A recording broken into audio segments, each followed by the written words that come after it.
C'est reparti. Une rentrée cinéphilique qui commence sur la plage, puisque depuis le 1er septembre, c'est le 43e festival du cinéma américain de Deauville. De belles découvertes en perspective. Enfin, en attendant leur sortie en salle, on a choisi 2 films à l'affiche cette semaine, et voilà pourquoi vous les aimerez. Ou pas. Si vous aimez les biopics, pas si biopics que ça, car ils s'émancipent de la stricte biographie, à l'instar du Steve Jobs de Danny Boyle, et que vous adorez les scénarios dont l'histoire s'écrit autour d'un film en train de se tourner, comme La Nuit américaine de François Truffaut, alors courez voir Barbara, 7e réalisation de Mathieu Amalric, avec Jeanne Balibar, aussi convaincante que troublante dans le rôle titre. Yves Zande réalise un long métrage sur la vie de la chanteuse Barbara.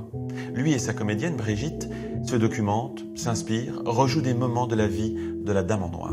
C'est le mois du bout des lèvres. C'est une femme qui ne vit pas sa vie, elle se la raconte avec tant de force qu'elle finit par y croire. J'avais l'impression qu'il ne s'agissait jamais de la même femme.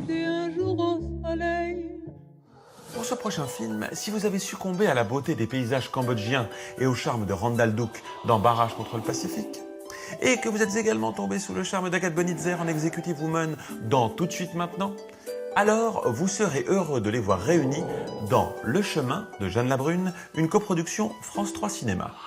Camille séjourne dans une mission catholique au Cambodge pour y prononcer ses vœux. Sur un chemin isolé, elle croise Sambat, un pêcheur. Vous êtes nonne? Pas encore.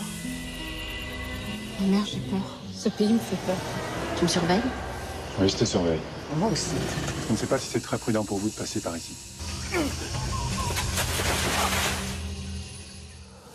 Également en salle, si vous aimez les huis clos pleins d'humanité, ne manquez pas Une famille syrienne.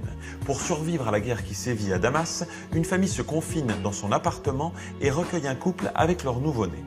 Et aussi, dans un recoin de ce monde, un film d'animation mention du jury au festival d'Annecy.